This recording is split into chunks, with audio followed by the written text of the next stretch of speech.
l'occasion de le dire en mots. Nous sommes là, oh Dieu, pour reconnaître ce que tu es pour nous.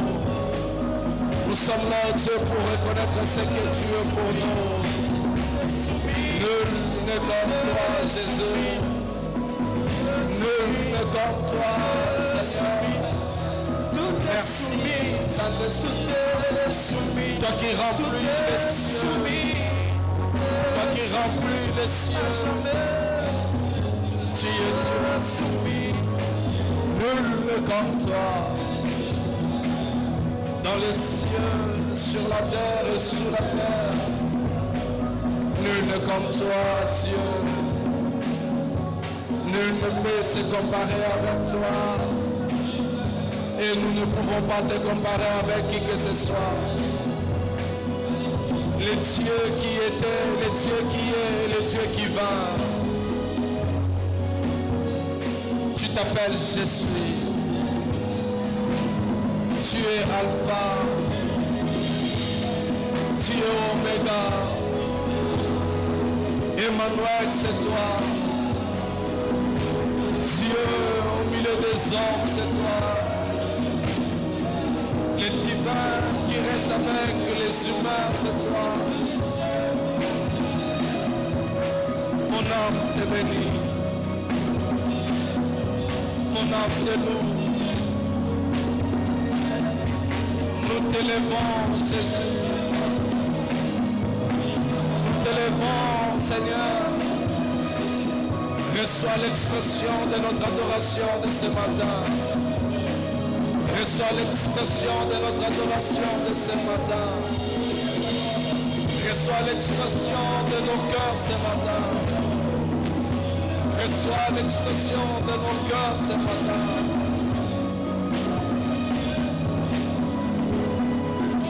Tu es Dieu. Le Dieu de mon salut. Le Dieu de ma délivrance. David a dit, l'Éternel est ma lumière. Tu es ma lumière. C'est toi qui éclaires les vies. C'est toi qui éclaires nos vies. C'est toi qui éclaires nos chemins.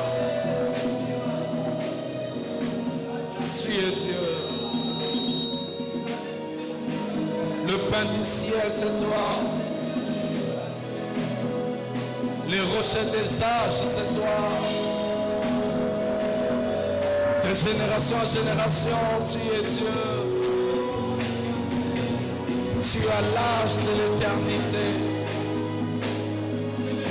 Humiliable, c'est toi. Le Dieu parfait, c'est toi. Le Dieu éternel, c'est toi. Les hommes passent, le monde passera, mais toi tu ne passeras jamais.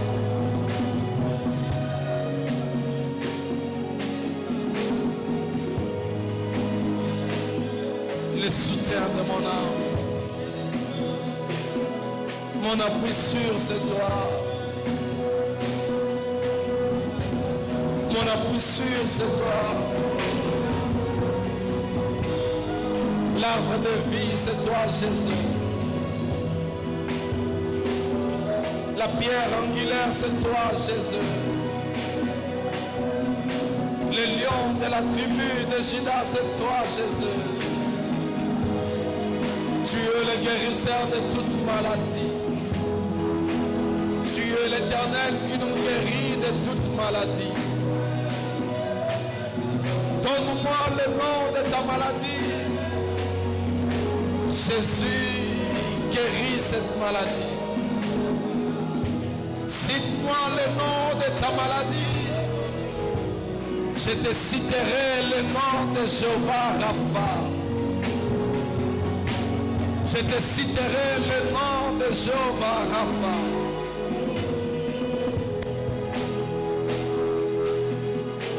Nous n'avons que toi, El Shaddai. El Shaddai, nous t'appartenons, Dieu. Nous t'appartenons, Seigneur. Nous t'appartenons, Jésus. Je t'appartiens.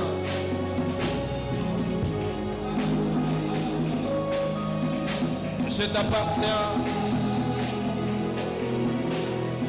Je déclare mon appartenance à toi. Devant toi, il fait beau vivre. Avec mes faibles amours, reçois mon adoration. Reçois mon adoration, Jésus. Reçois mon adoration, Jésus. Sinaï t'adore, reçois cette adoration. Sinaï t'élève, reçois cette adoration. J'inviterai toute l'église de se tenir debout dans ce moment où nous sommes en train d'adorer le roi des rois, le Seigneur des seigneurs, le maître de l'univers, le créateur. Celui qui a un mot dans ta vie. La Bible déclare, il dit un mot et la chose arrive. Il dit un mot et la chose s'accomplit. Ce que l'Éternel dira ce matin, cela ne manquera pas. Ce que l'Éternel appellera ce matin, cela ne manquera pas. Il appelle à l'existence des choses qui n'existent pas, comme si cela existait.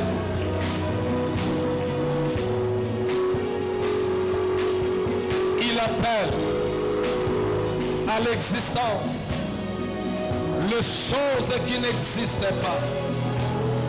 La manière dont Dieu les appelle, c'est comme si les choses existaient. Il les appelle par un nom, mais physiquement, la chose n'existe pas, mais il y a un nom qui existe. La chose qui n'existe pas dans ta famille, il y a un nom pour ça. Et Dieu les appelle par son nom. Il appelle à l'existence les choses qui n'existaient pas, comme si elles existaient. Il appelle ton bébé qui n'a jamais existé par son nom. Il appelle ta nomination son nom. Il appelle ta bénédiction son nom. Il appelle à l'existence les choses qui n'ont jamais existé. Il appelle à l'existence les choses qui n'ont jamais existé.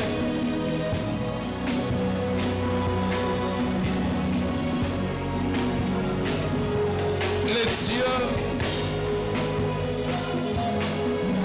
qui peut appeler les maris qui n'existaient pas encore à son nom. Les dieux qui peut appeler les miracles qui n'ont jamais été réalisés à son nom.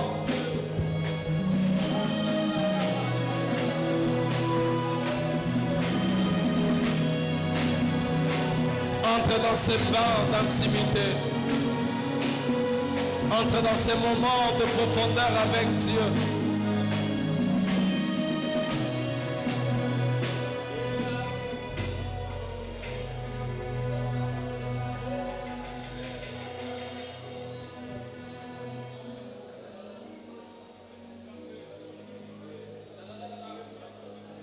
C'est le moment où on lui montre qu'on l'aime.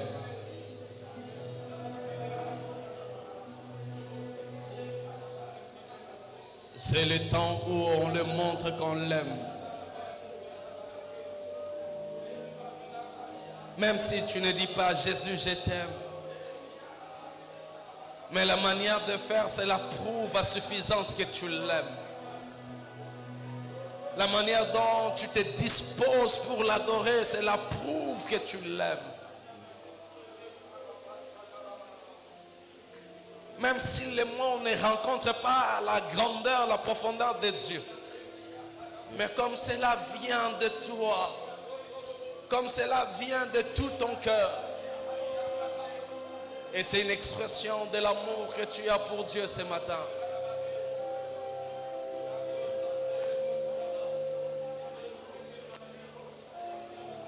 Notre expression d'adoration ce matin.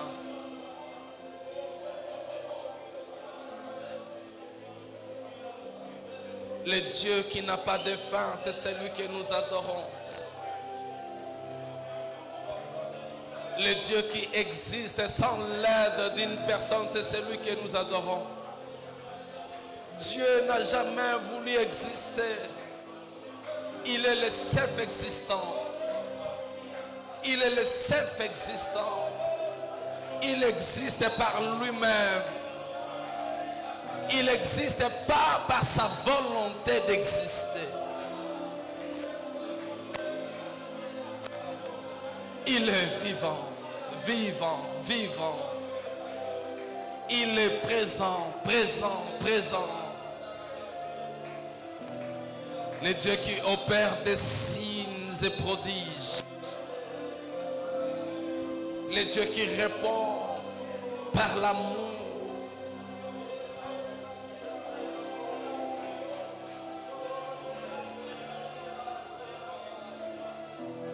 Je t'aime Jésus.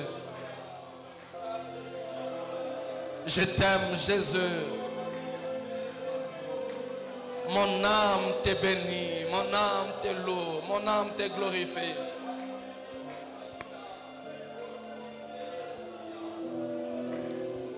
Et David pouvait dire, il y a de l'abondante joie devant la face de l'Éternel. Il n'y a pas que la joie, il y a la paix.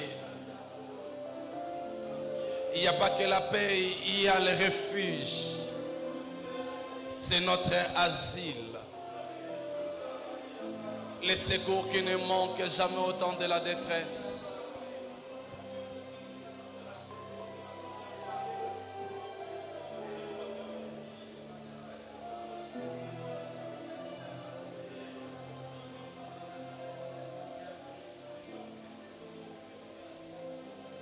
Garde silence. Que ton silence adore Dieu. Une adoration sans mots. Une adoration d'émotion.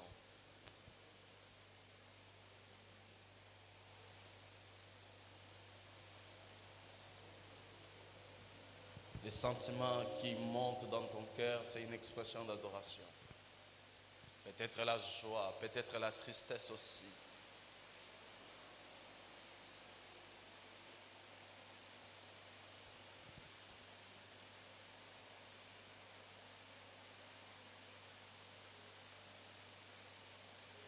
Il t'impose même certaines choses maintenant.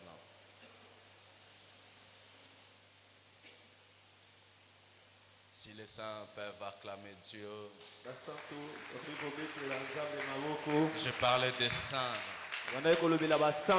Je parlais des saints. Si tu ne sais pas, tu es saint. Si tu ne sais pas, tu es saint. Si tu ne sais pas, tu es saint. Si tu ne sais pas, tu es saint. Si tu ne sais pas, tu es saint. J'insiste que les saints acclament Dieu. J'insiste que les saints acclament Dieu. Est-ce que les saints peuvent acclamer le roi de gloire? Est-ce que les saints peuvent acclamer le roi Jésus? Est-ce que les saints peuvent acclamer celui qui a le dernier mot? Est-ce que les saints peuvent acclamer celui qui a la dernière signature? Est-ce que les saints peuvent acclamer celui qui décide sur le sort des gens? Non, tu ne me donnes pas l'impression d'être saint. Tu ne me donnes pas l'impression d'être saint. Est-ce qu'il y a des saints qui peuvent siffler pour la gloire de Dieu? Est-ce qu'il y a des saints qui peuvent donner des cris de joie, des cris d'acclamation à Dieu? Dieu est saint. Dieu est saint. Dieu est saint. Dieu est saint. Il est saint. Il est saint. Il est saint. Il est saint. Il est saint. Il est saint. J'aime la sainteté de Dieu. J'aime la sainteté de Dieu. J'aime la sainteté de Dieu. J'aime la sainteté de Dieu. Dans son saint temple, l'Éternel est là. Dans son saint temple, l'Éternel est présent. Dans son saint temple, l'Éternel est vivant. Il est saint. Il est saint. Le Dieu que je prêche est saint. Le Dieu que je sers est saint. Le Dieu que je sers est saint. Il est saint, digne de gloire. Il est saint, digne d'adoration. Il est saint, digne d'être acclamé. Il est saint, digne d'être loué. Il est saint, digne d'être glorifié. Si toi tu ne le fais pas, les pierres sont prêtes à le faire. Les pierres sont prêtes à le faire. Les pierres sont prêtes à le faire. Mais je ne donnerai pas l'occasion à la pierre de glorifier. Je ne donnerai pas l'occasion à la pierre de lever. Je vais réélever Dieu. Je vais glorifier Dieu. Afin que le pierre se taise. Afin que le pierre se taise. Afin que le pierre se taise. Voilà pourquoi je compte sur tes acclamations. Voilà pourquoi je compte sur tes cris de joie. Voilà pourquoi je compte sur toi. Il est Dieu. Le Dieu de toute éternité. Le Dieu de toute éternité. El Olam. El Olam. Le Dieu d'éternité. Le Dieu d'éternité. Le Dieu d'éternité. Hier il était Dieu. Aujourd'hui il est Dieu. Le lendemain, il est Dieu.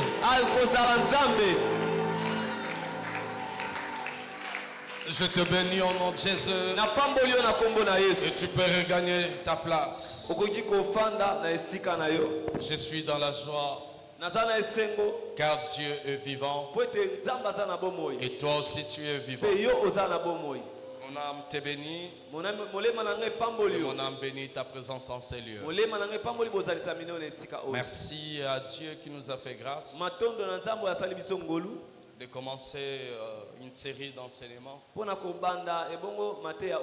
Et aujourd'hui, la boucle sera bouclée. Et c'est un enseignement que j'ai eu beaucoup de retours. Beaucoup d'encouragement.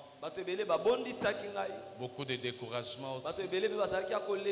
Pour d'autres, c'était stressant. Pour d'autres personnes, c'est édifiant. Et au final, on n'a pas besoin de ce que les hommes pensent. Ce qui est bien, c'est de faire ce que Dieu veut. De dire ce que Dieu pense. Et c'est ce qui compte pour toi, c'est ce qui compte pour moi aussi. Une parabole qui a été si riche pour nous pendant 3 dimanches et aujourd'hui, ça fera le 4e dimanche. Et ce que j'aime, depuis hier dans mon salon, il y a un cantique qui m'est monté.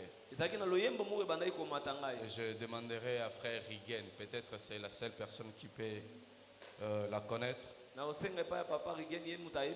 Et Alain Chikuna va m'aider avec son tam-tam.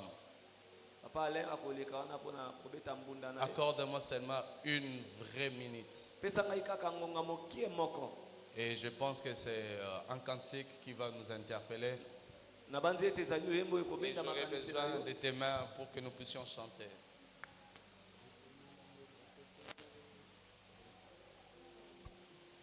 S'il ne connaît pas quelqu'un d'autre qui maîtrise, Patrick, Foutila peut m'aider. Hier, il y a ces chants qui montaient. Liwa et Poninamo Mutute, Soki Ezio, Okei. Qui se rappelle de ces cantiques?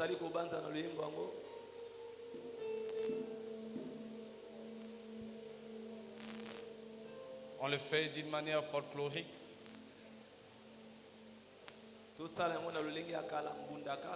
Qui le sait, sinon on laisse.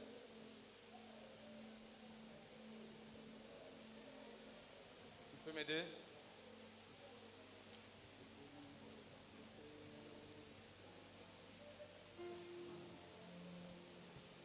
J'ai besoin de ton concours. Si tu peux te tenir debout. J'ai besoin de tes mains pour bénir Dieu. Merci la chorale. C'est juste une minute. Mais une minute importante pour nous.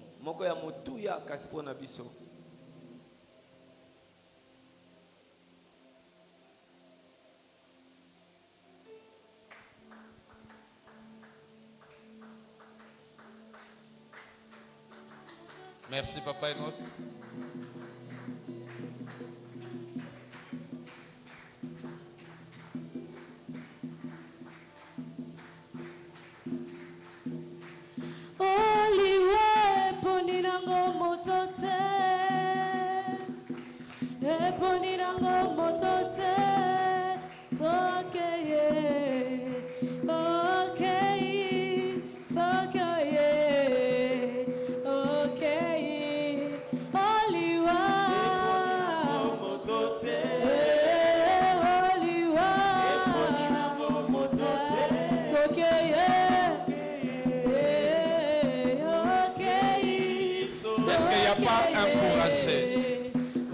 Est-ce qu'il n'y a pas encouragé dans la salle?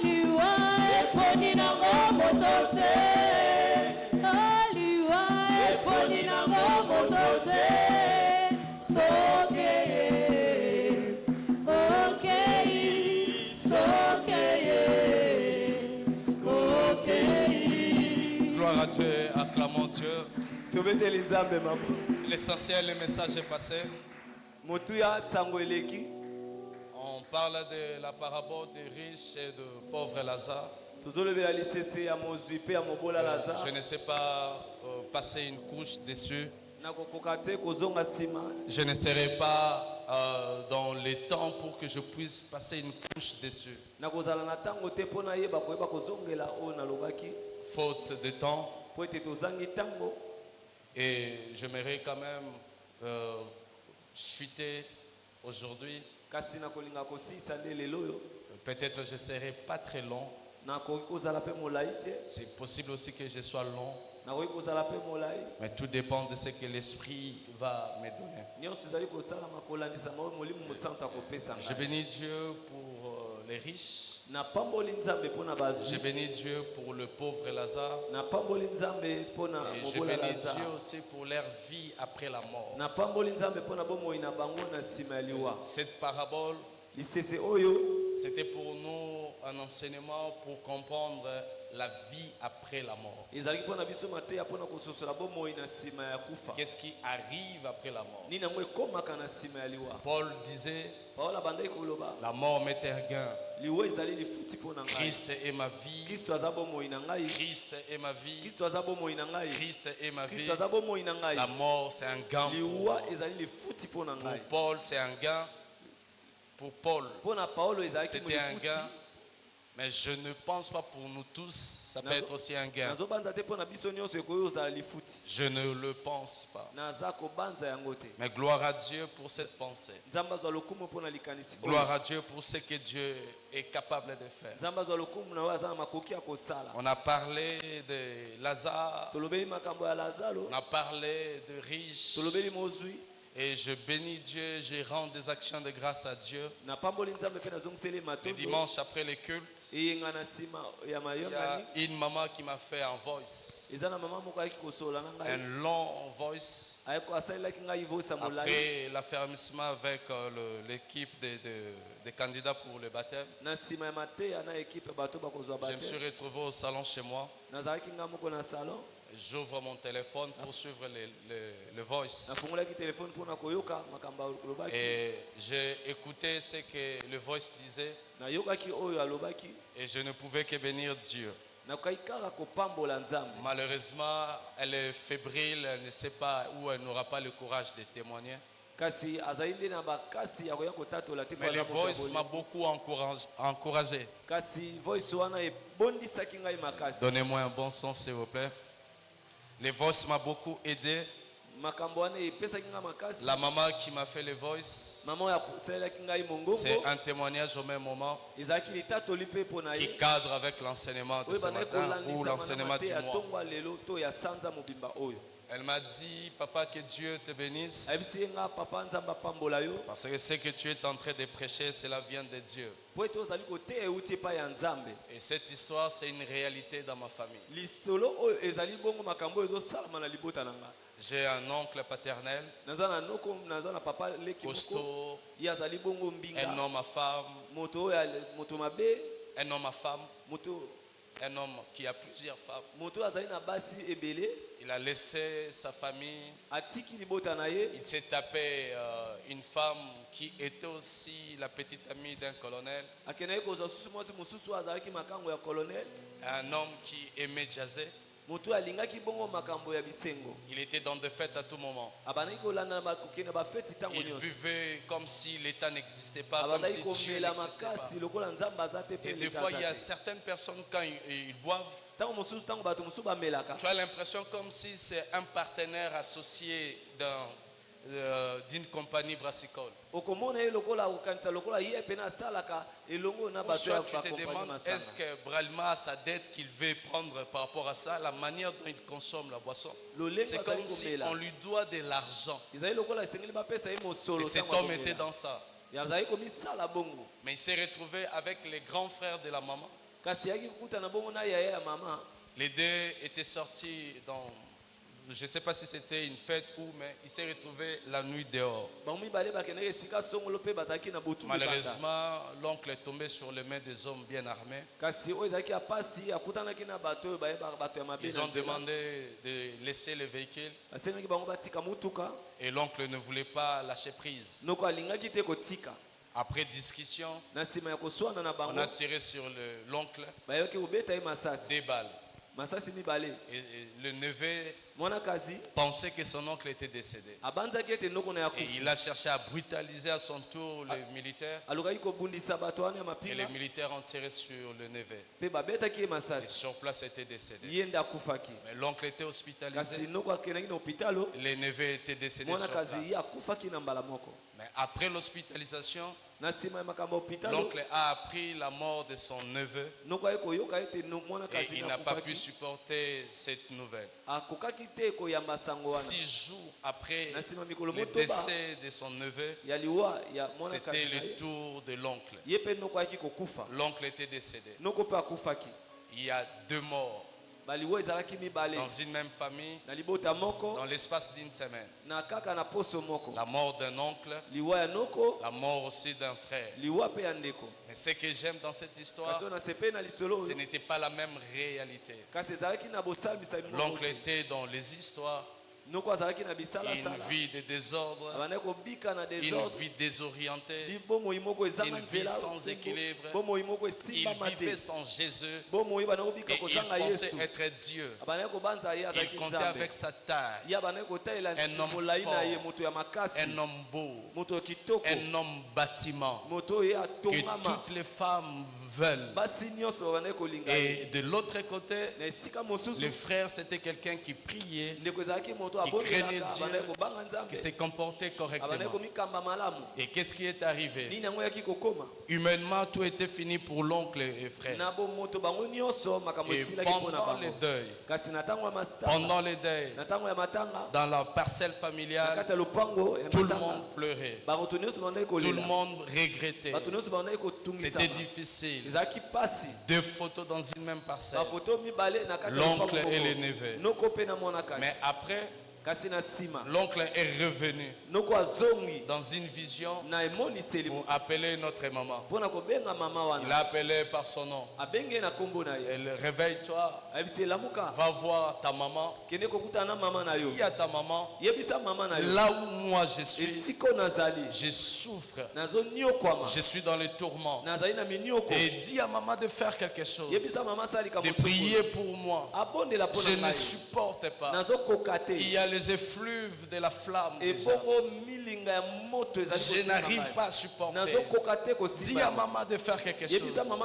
Et l'oncle lui-même, qui était décédé 6 jours après la mort de son neveu, il témoigne de la mort de son neveu. Il a dit, Pichou n'a pas de problème. Le jour de la mort de Pichou, il y avait des gens qui étaient venus prendre Pichou. Et Pichou est dans le repos. Pichou est dans la paix. Là où il est, il fait beau. Lui, il n'a pas de problème. Mais le problème, c'est moi. Je souffre. Je souffre. Je suis dans le tourment. Demande à maman de faire quelque chose. Malheureusement, cette forme de prière ne tient pas. Il n'y a pas de conversion après la mort. Aucune prière changera l'état après la mort. Nous l'avions dit il y a 2 dimanches. L'Ecclésiaste est en train de dire ceci. Là où l'arbre tombe, c'est là où l'arbre restera. Si tu tombes dans la vie des femmes, si tu es polygame, un homme a 2 femmes, un homme qui trompe sa femme, une femme qui trompe son mari, tu es dans la boisson, tu es dans la corruption, et que tu meurs aujourd'hui, tu resteras là où tu es tombé. Et une personne qui tombe en Christ Jésus, il restera là. Il n'y a même pas un ange puissant qui peut le déplacer dans le lieu du repos pour le lieu de tourment. Il n'y a pas un ange puissant qui peut prendre cet homme qui est tombé dans le péché pour le ramener dans le sein d'Abraham. Si tu tombes dans le séjour de mort, c'est là où tu vas rester. La mort existe. La mort existe. Mon problème, ce n'est pas la mort. La mort me parle peu. Mais ce qui me parle trop, c'est ta vie après la mort. Ta vie après la mort. Tu mourras. Je mourrai. Tu mourras. Je mourrai. Et ce qui est bizarre, tu peux mourir. Tu peux mourir à tout moment. Nous habitons un temple fragile.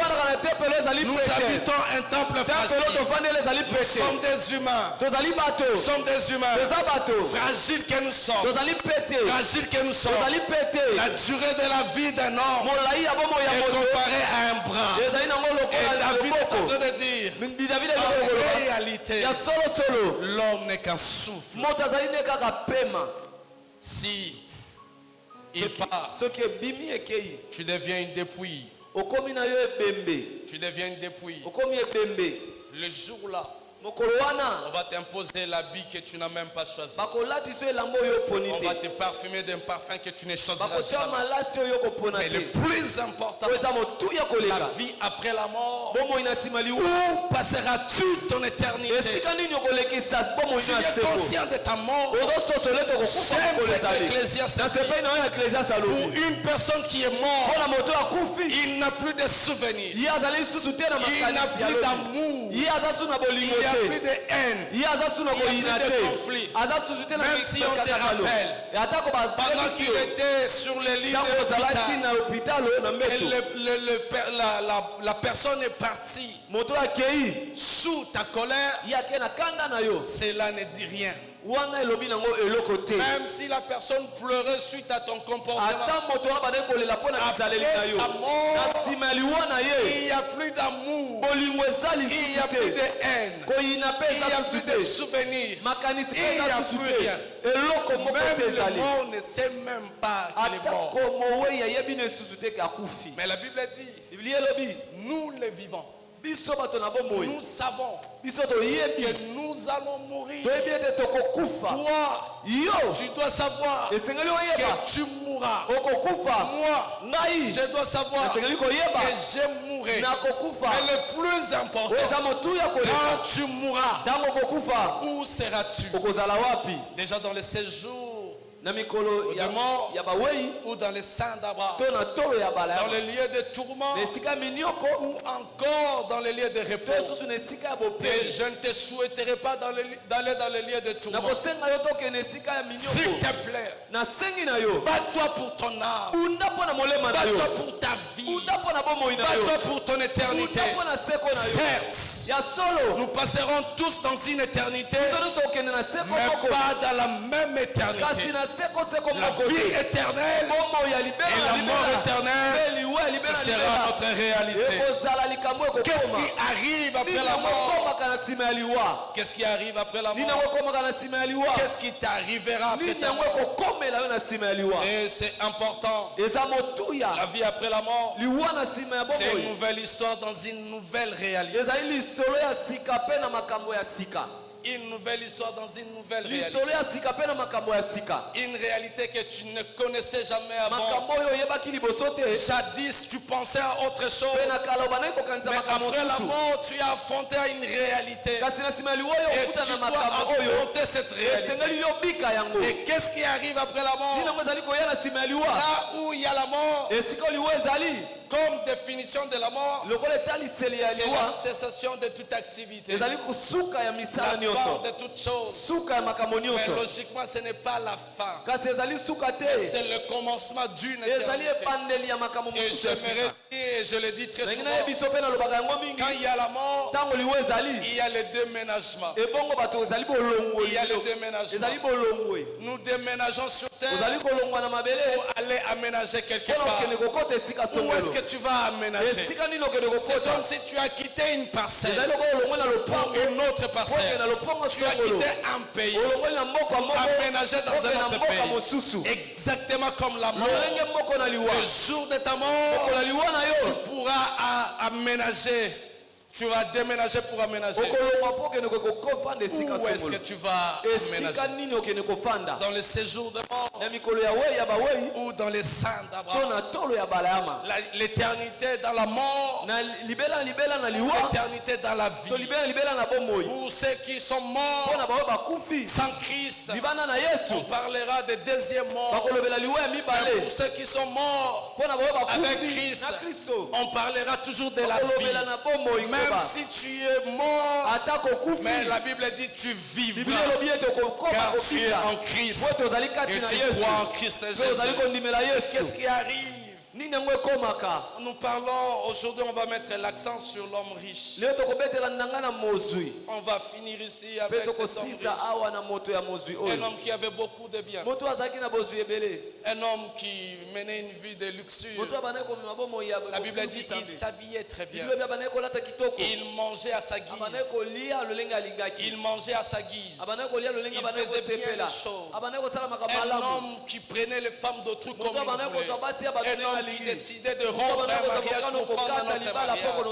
Un homme qui décidait de faire n'importe quoi. Pour lui, après lui, il n'y a personne. Parce qu'il avait l'argent, il avait le pouvoir, il avait la force, il avait.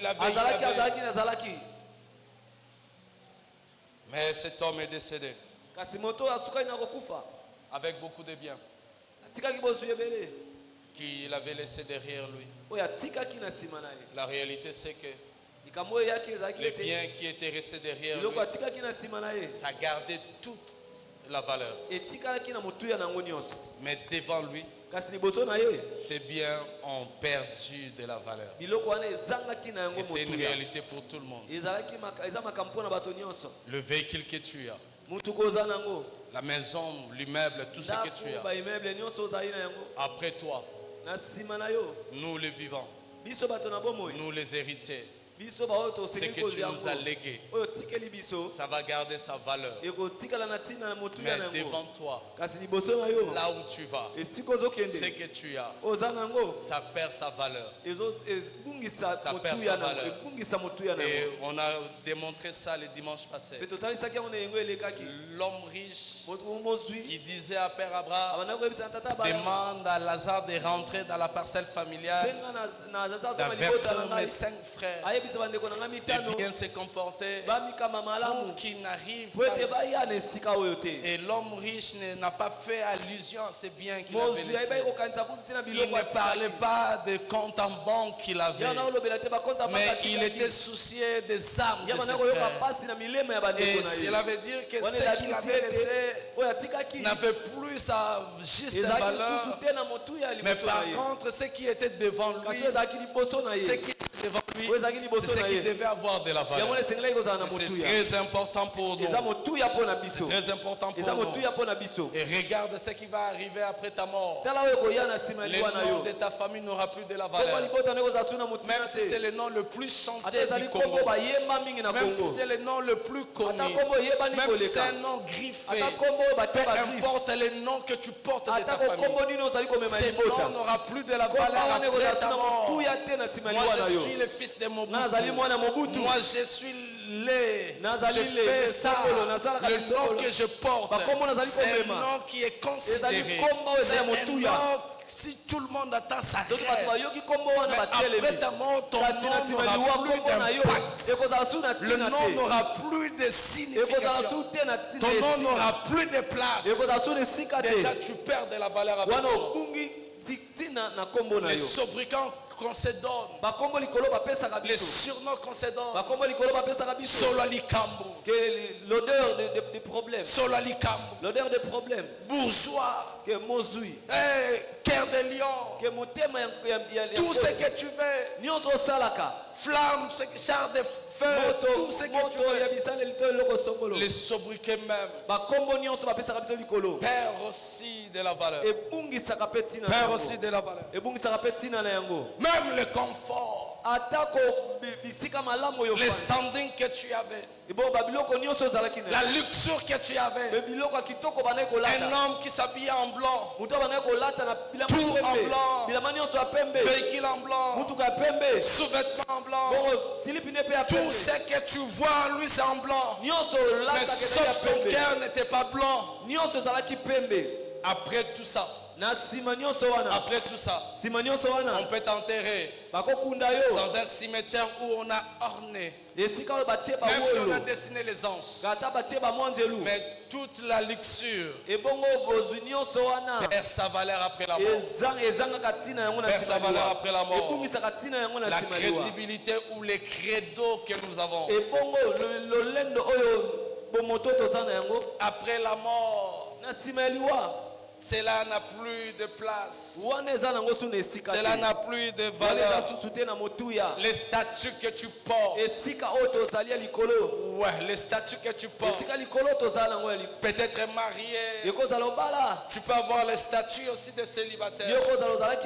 Tu peux avoir les statuts d'un homme riche. Tu peux avoir les statuts d'un homme puissant, un homme fort, tout ce que tu veux comme statut, un homme élevé, un homme si relevé, mais peu importe, devant la mort, après la mort, les statuts perdent de la valeur.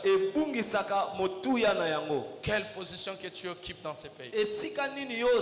La position que tu occupes à l'église, la position que tu occupes dans la société, la position que tu occupes peut-être au travail. Tu es le numéro 1, le numéro 2, parmi les top 5. Quand on parle des hommes excellents, on parlera de toi.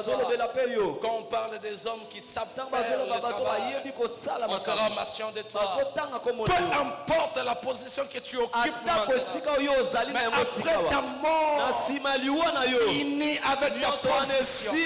Ta position s'arrête, ça perd de la valeur.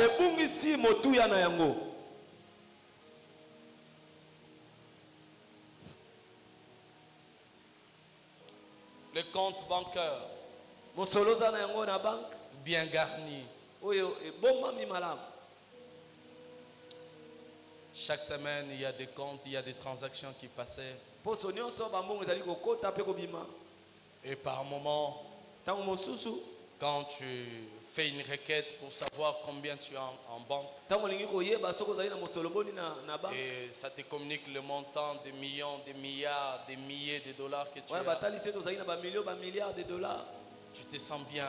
Tu te sens fort. En ce moment-là, tous les hommes sont devenus des omelettes. Et tu vois tout homme petit. Tu commences à appeler Kamutoyo, viens. Kamutoyo, viens. Et tu veux blaguer de tout le monde. Tu n'as plus de respect même aux grandes personnes. Tu ne sais même plus honorer les cheveux blancs comme la Bible dit. Parce que tu as questionné ta banque et tu es sûr de ce que tu as. La carte Visa. Partout où tu iras, Dubaï, Rome, Paris, New York, States, partout où tu veux, tu vas faire toute forme de transaction. Après ta mort, carte Visa, Master n'a plus de valeur. N'a plus de valeur. Tout ce que tu as acheté facilement, dans le feu qui est dans le séjour de mort, l'argent que tu as ne peut même pas acheter pour toi un ventilateur. L'argent que tu as, ça ne peut même pas chercher un sprit pour calmer les ardeurs. L'argent que tu as ne saura même pas te donner une goutte d'eau. Malgré des millions, tu seras dans l'incapacité d'acheter même une goutte d'eau. Ici peut-être tu t'es lavé avec de Laurent Perrier. Peut-être tu utilisais les derniers cris de l'eau pour prendre même le bain.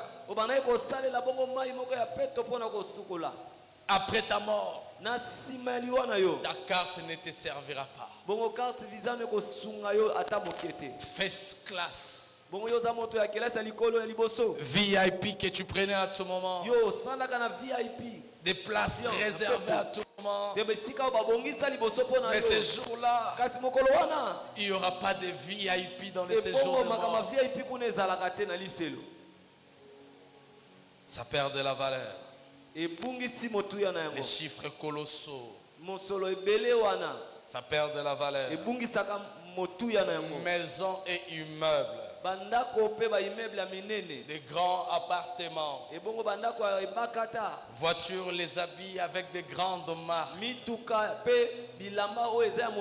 chaussures de référence, un homme de jatance, un homme quand il marche, tu sens une démarche en lui, un homme qui marche debout, poitrine bombée, un homme élégant. Quand il s'habille, tout le monde est fier de lui. Poitrine bombée, il est très élégant, il est très éloquent, il marche comme si personne ne peut les contester. Un homme qui fait beaucoup de choses. Il ne manque jamais sa bague. Et a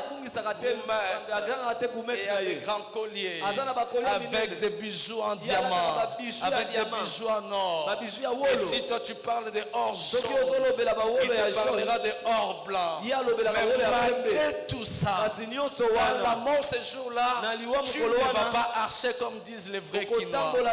Tu ne vas pas faire des tralala comme disent les Quinois. Mais ce jour-là, tu auras une position allongée dans un cercueil. Peut-être tu as perdu ton teint. Le teint que tu avais. Le teint que tu avais. Ce jour-là, coincé, confiné dans un cercueil, tu ne sais même pas archer. Tu as une démarche que les gens auront à décider sur toi.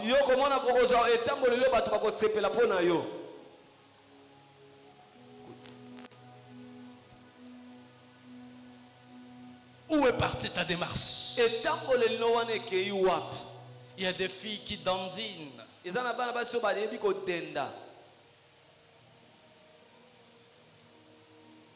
À après la mort, où passera tes bassins? Après la mort, ta poitrine que tu mettais en exergue, où passera ta poitrine avec des habits décolletés, avec des habits qui attirent les hommes mariés, et même les papas qui s'habillent avec des colliers de forçailles, des boutonnés, poitrine exposée, avec des petits poils, pour séduire les enfants d'autrui, pour séduire les filles d'autrui, pour séduire les femmes d'autrui. Ces jours-là, tout ça perdra.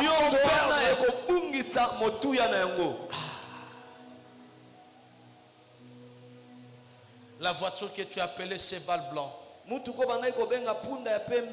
la voiture que tu appelais je ne sais pas moi quoi, prêt à insulter ta femme pour la voiture. La voiture que j'ai achetée à des milliers de dollars, passe nuit dehors, yes. Juste le matériel est valorisé que les autres. Tu ne respectes plus les gens parce qu'aujourd'hui tu as l'argent. Les Français que tu parles aujourd'hui, quelqu'un a accepté de vendre les arachides pour que tu ailles à l'école et que tu puisses avoir cette formation et que tu parles ce français. Et demain, c'est la même personne que tu es en train de gronder sur lui. Tu n'as plus de respect. Tu n'as plus de considération. Si aujourd'hui toi tu parles mieux que lui, c'est parce qu'il a conjugué beaucoup d'efforts pour que tu sois ce que tu es aujourd'hui. Ces jours-là, la maison ne parlera plus. Les biens ne parlera plus. Moi je suis diplômé. J'ai plusieurs formations. J'ai une expérience acquise depuis un certain temps. Peu importe le diplôme, peu importe la formation que tu as, peu importe ce que tu as subi comme formation, peu importe le pays où tu as fait ta formation, ces jours-là, il n'y aura pas le diplôme. Peut-être il y aura un décès. Comment on appelle ça? Une attestation, acte de décès. On ne parlera pas peut-être de ton diplôme, mais on parlera des actes de décès. Même l'acte de décès n'aura plus de la valeur. Quand bien même déclaré mort d'une mort clinique, oui, mais l'acte de décès ne parlera plus. Il y a des médailles que tu as eues sur cette terre, des mérites que tu as eu, des trophées et titres, 4 fois meilleurs, les champions du Congo, les champions d'Afrique centrale, les champions du monde, le poids lourd, les numéro 2, les number 1, dans le top 10, peu importe des trophées, des grades, des médailles que tu as reçues, peu importe la décoration qu'on a eu à faire,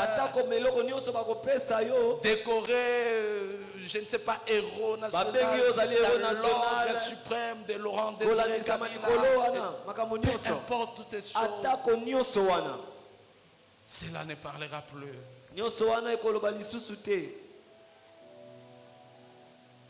Les amis que tu aimais beaucoup, les connaissances, les collègues, des fois tu laissais ta femme pour aller vers les amis, mais ces jours-là, même les amis vont perdre de la valeur. L'ami intime. Oh, il y a un moment, peut-être pour des gens qui sont vieux comme moi, ils savent qu'on appelait même ambassadeur au Capi l'ami fidèle. L'ami fidèle. Et ces jours-là, l'ami fidèle va rester. La marque de cigarettes que tu prends va rester. Sportman, Marlboro, ambassade, Tumbako, tout ce que tu sais, ces jours-là va te laisser. Et tu ne pouvais jamais dormir sans prendre. Tu ne pouvais jamais dormir sans fumer. Mais ces jours-là, les fumées vont te laisser. Tu seras seul. Même si tu es intimement lié à ta femme restera. Les enfants vont rester. Ton mari va rester. Tes parents vont rester. La famille va rester. L'église va rester. Même l'église n'aura plus de la valeur. Même la famille n'aura plus de la valeur. Fini pour toi. Fini pour toi. Même ton corps avec des tablettes de chocolat. Des tablettes de chocolat. Des tablettes que les femmes aiment. Un corps avec des muscles. Un homme déformé par des muscles. Quand il marche, c'est moi. Avec ce même corps tatoué de partout, avec ce même corps que tu peux placer des boucles d'oreilles partout, percer les nez, percer les oreilles, tu mets ça ici, tu mets ça dans le nombril, tu mets ça ici, partout où tu veux, percer et transpercer le corps que tu te disais je suis fort, avec une corpulence imposante. Mais ce jour-là, tout sera inerte. Tout sera inerte. Difficile et compliqué. Difficile et compliqué. Les bijoux en or, diamant, tout va perdre de la valeur. Ta vie après la mort, ce n'est plus les maisons. Ta vie après la mort, ce n'est plus la richesse. Ta vie après la mort, c'est rien. Et très souvent, la valeur qu'on a eu à négliger, la crainte de Dieu, l'amour, la crainte de Dieu, le pardon, la crainte de Dieu, la sanctification, le vrai valeur qu'on a eu à ignorer, à négliger. Ce sont des valeurs qui vont nous accompagner. Ce sont des valeurs qui vont nous accompagner. Les bonnes œuvres que tu fais, et les bonnes œuvres que tu négliges. Tu ne sais même pas partager ton pain. Tu ne sais même pas donner à celui qui a soif. Tu ne sais même pas faire du bien. Tu ne penses même pas aux pauvres orphelins. Pour toi, tu es trop égoïste. Ta famille, ta maison suffit. Tu manges sans les autres. Tu ne regardes même pas l'intérêt de Dieu. Tu ne penses même pas à celui qui t'a créé. Tu ne donnes même pas tes dîmes et offrandes. Il y a l'impression que c'est par ta force que tu as toutes ces choses. Et j'aime quand Paul est en train de dire, qu'est-ce que tu as eu que tu n'as pas reçu de l'Éternel. Et Jean est en train de renchérir. L'homme ne recevra que ce qui lui viendra d'ici.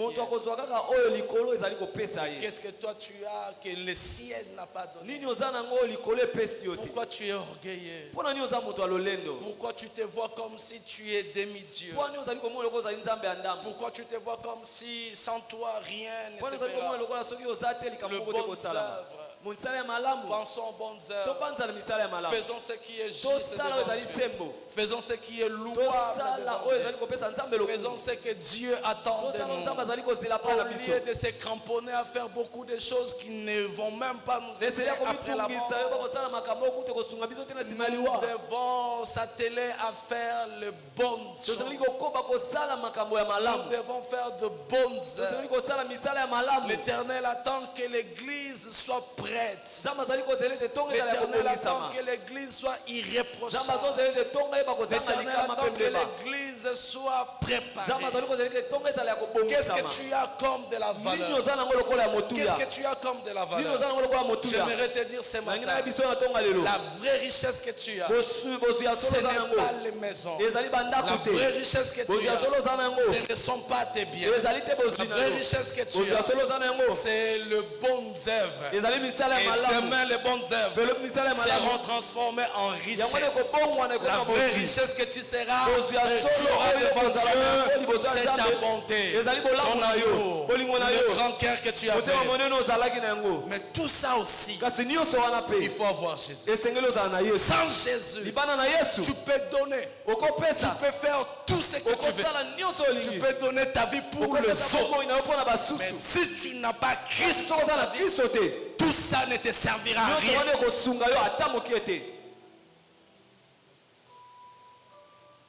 Ça ne te servira à rien.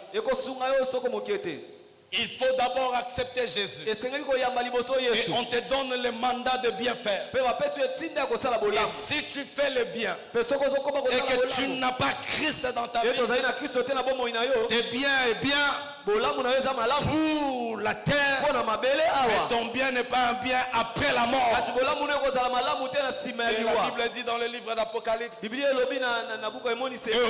les morts en Christ Jésus, car leurs œuvres les suivront, car leurs richesses les suivront.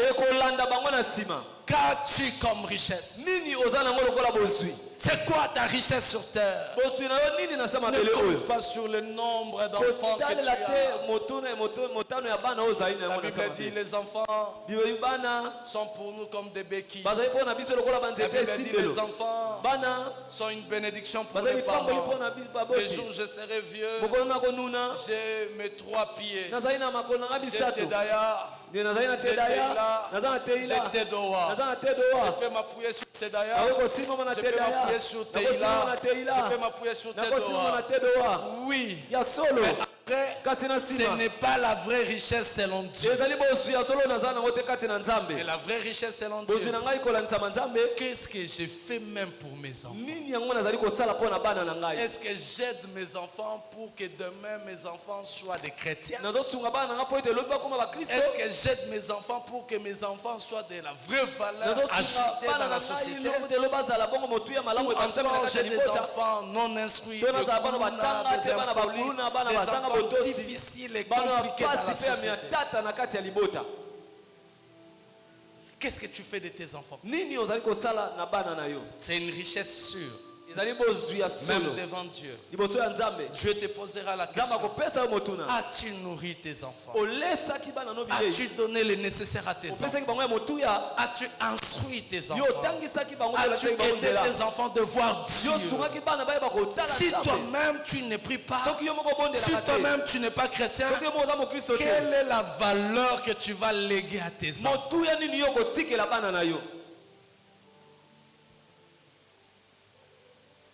De la même manière, on se bat pour qu'ils puissent aller dans des grandes universités. Et de la même manière, on doit se battre pour qu'ils puissent avoir Jésus, qu'ils soient baptisés, qu'ils puissent faire ce que Dieu veut, servir le Seigneur, craindre à Dieu. Et la Bible dit: montre les enfants le droit chemin pendant qu'ils sont petits. Même quand ils deviendront grands, ils ne vont pas s'en détourner. Qu'est-ce que tu fais de tes enfants? Même pour tes enfants, tu ne sais rien faire.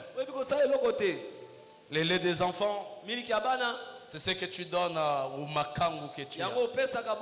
Et tu ne sais pas qu'il est écrit. Les impudiques ne verront pas Dieu. Tu ne sais pas qu'il est écrit que le voleur ne verront pas Dieu. Tu ne sais pas qu'il est écrit que les ivrognes ne verront pas Dieu. Tu ne sais pas qu'il est écrit que les magiciens ne verront pas Dieu. Tu ne sais pas qu'il est écrit que les menteurs ne verront pas Dieu. De quelle catégorie es-tu? Impudique? Polygame?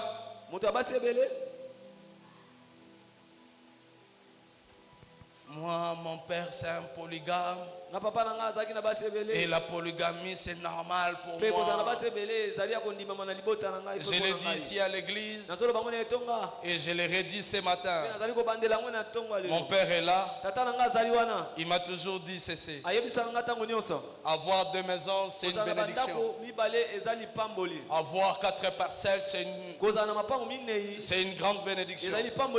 Avoir beaucoup d'habits, c'est une bénédiction. Mais avoir 2 femmes, ce n'est pas la bénédiction. Père Con, dis Amen. Je peux avancer?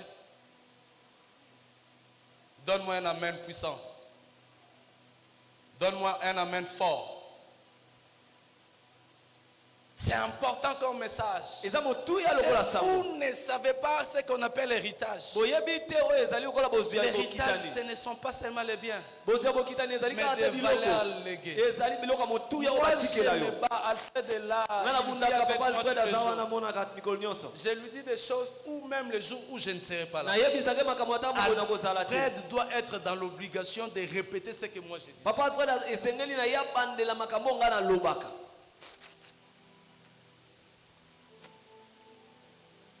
Le plus grand échec dans la vie d'un homme, c'est de ne pas donner une philosophie dans la vie de tes enfants. Si tu vois un homme qui ne sait pas faire référence de ce que ses parents disaient, un homme logique, normal, instruit, encadré, dans une famille, il doit être à mesure de dire, mon père m'a toujours dit, n'arrêtez pas de faire du bien. Mon père m'a toujours dit, avoir 2 maisons, c'est une bénédiction. Beaucoup d'argent, c'est une bénédiction. Mais 2 femmes, et que le polygame me donne un amen. Que les prostituées me donnent un amen.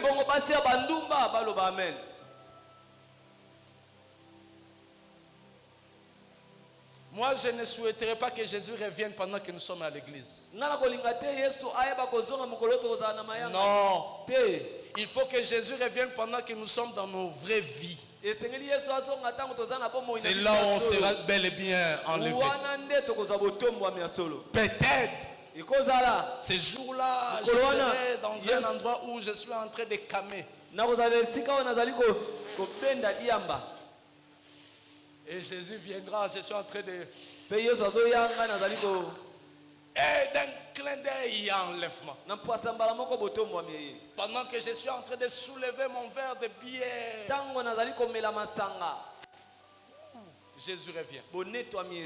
Mais si à l'église, les gens qui ont des femmes, vous êtes où?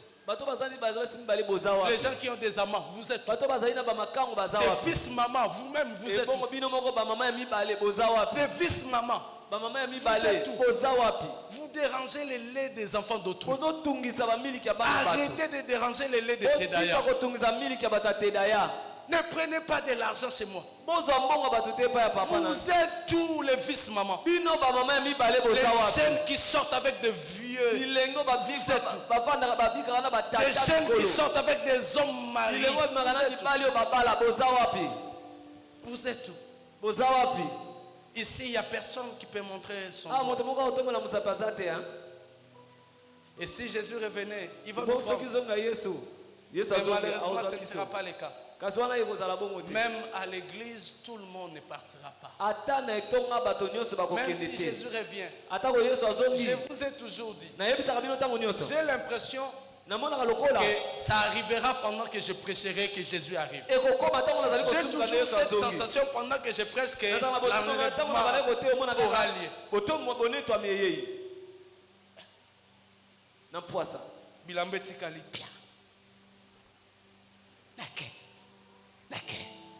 Gloria, est-ce que tu partiras aussi avec moi?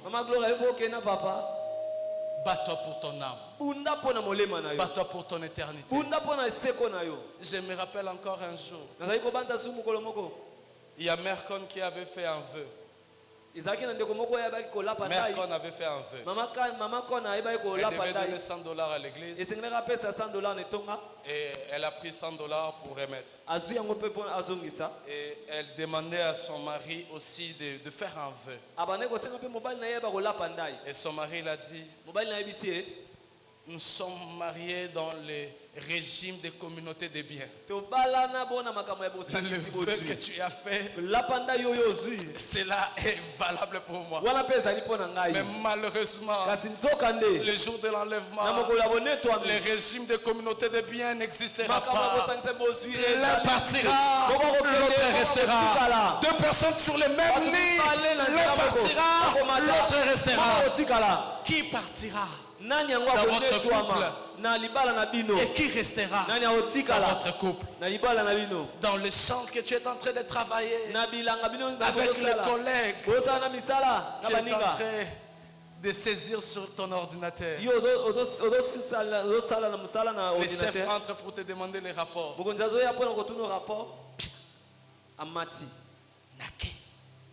Il part. Chef Atikali, avec ses ordres, avec ses commandements, Jésus revient. La Bible dit, c'est lui qui a dit, je viendrai. Il doit venir. Il doit venir. Et il ne tardera pas. C'est lui qui a dit, je reviendrai. Il doit venir. Et si Jésus revient aujourd'hui, est-ce que tu partiras? J'ai vu à la télévision, je pense que c'était en Suisse, un Congolais dans une émission, il venait avant de commencer l'émission très bien habillé. Et j'aimais la chanson, en fait les gars qui entonnaient.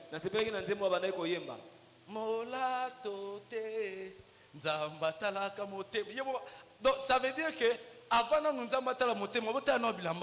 que Dieu regarde le cœur, qui voit d'abord les habits. Tout ça ne comptera pas. Jésus revient. J'aime une chose. Veille sur ton cœur.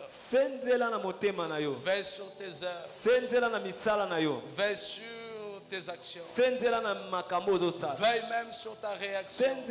On reconnaîtra que tu es chrétien par ta réaction. On n'est pas chrétien par appellation. On n'est pas chrétien par statut. On reconnaît que nous sommes chrétiens. Oui, nous confessons Jésus. Mais très souvent par nos actions et nos réactions. Papa, tu insultes ta femme jusqu'aujourd'hui. Jésus revient bientôt, répands-toi. Oya balabala makangu wana ndio bengaka chéri, mama ya bana ndio kofinga. Et vous savez comment la Bible vous appelle? Des insensés. Merci. Yom tolobi banani. Moi j'ai dit des insensés. Toi tu as dit quoi? Répète encore. Tu as dit quoi? À haute voix, tu as dit quoi?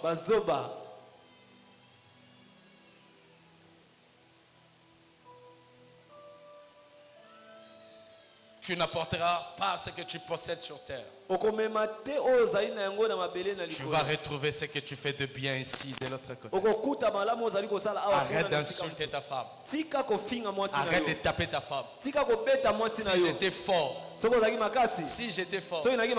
tu tapes ta femme. Moi aussi je viens te taper. Malheureusement, je ne suis pas fort. Si moi j'étais fort, on t'interdit de fumer. Je viens, je te tape. Je viens, je casse la main de celui qui va le champ. Je ne suis pas fort. Tu ne porteras pas ce que tu possèdes ici. Tu vas retrouver le bien que tu fais ici de l'autre côté. C'est par ici que je vais chuter. Jean 14, verset 2. Il est écrit ceci. Il y a beaucoup de demeures dans la maison de mon Père. Il y a beaucoup de demeures dans la maison de mon Père. Si ce n'était pas le cas, je vous l'aurais dit. Je vais vous préparer une place. Je vais vous préparer une place. Je t'informe ceci. La place que Jésus est allé préparer pour toi et moi, ce n'est pas la place pour que nous puissions garer nos maisons, nos voitures, nos habits, nos garde-robes, tout. Non. La place que Jésus-Christ est allé préparer, ce n'est pas pour placer nos appartements. Ce n'est pas une concession où on va mettre nos biens. Mais la place que Jésus est allé préparer pour nous, c'est seulement pour l'âme et l'esprit. Les biens matériels n'ont pas place dans la place où Jésus est allé préparer. Ne sois pas accro aux biens matériels. Ne cherchez pas seulement les biens matériels. Tout ce qu'on mettait comme énergie, ça restera. J'ai donné ma jeunesse pour mon travail, tout mon temps pour mon travail. À telle enseigne que tu ne sais même pas prier parce que tu rentres toujours fatigué, parce que ton travail te prend tout. Tu ne sais même pas aller à l'église parce que tu n'as plus le temps pour Dieu, parce que tu cherchais les pains. Il est écrit, recherchez premièrement. Cherchez premièrement le royaume et la justice de Dieu. Et toutes ces choses et les restes vous sera donné par Dieu. Et le reste est là restera aussi. Le reste est là restera aussi. Pourquoi me donner à 100%, 200% pour les choses qui vont rester? Ecclésiaste dit, vanité de vanité, tout est vanité. Tout n'est que poursuite de vent. Hébreux 9, verset 27. Il est réservé aux hommes. Il est réservé aux hommes de mourir une seule fois. Après quoi vient le jugement. Regarde ce qui arrive. Le verbe nourrir, ça s'écrit avec des airs. Parce que l'homme est appelé à se nourrir plusieurs fois. Le verbe mourir est écrit avec un air. Parce que l'homme, il est réservé à l'homme de mourir une seule fois. Après quoi vient le jugement. Tu passeras dans le jugement. Dieu va te juger. Et la Bible a dit dans le livre de Pierre, je ne veux pas ce jour-là que je puisse rougir devant mon Seigneur. Pourquoi tu avais fait ça?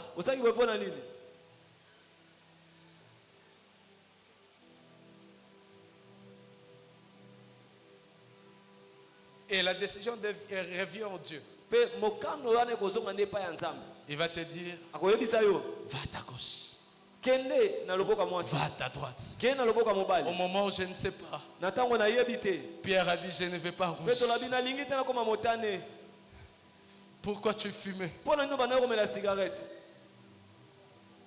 Pourquoi tu avais pris des femmes? Pourquoi Pourquoi tu avais empoisonné cette personne? Ne rougis pas devant le Seigneur. Et Paul dit dans le livre des Romains, toutes les œuvres secrètes, Dieu va les juger. Ils n'ont pas vu. Dieu te voit. Dieu te voit. Et j'aimerais te rappeler, ça je dormais, l'Esprit m'a soufflé ce verset. Je me suis sursauté, c'était déjà 2 heures passées. Matthieu 26, Matthieu 16, verset 26. Et j'ai fini vraiment. À quoi sert? À quoi sert à un homme de gagner le monde entier s'il perd son âme? S'il perd son âme. J'ai pensé que le verset était fini par là. J'ai pensé que le verset était fini par là. Et ce qui m'a interpellé le plus, ça continue en disant, ou que pourra donner un homme en échange de son âme? Qu'est-ce que tu peux donner en échange pour ton âme? Maison, voiture, l'argent, en échange avec ton âme? Non. Telle est ma conclusion. Je vais épiloguer en disant ceci. Tu mourras un jour. Tu quitteras cette terre un jour. Où passeras-tu ton éternité? Que Dieu bénisse sa parole.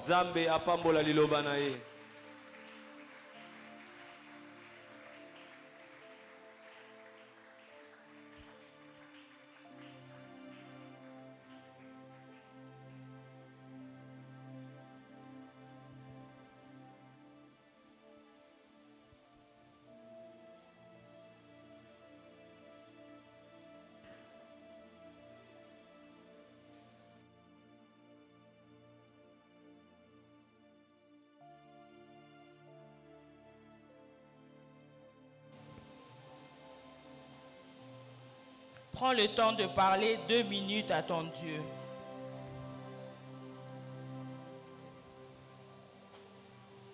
Remets-toi en question. Regarde ta vie.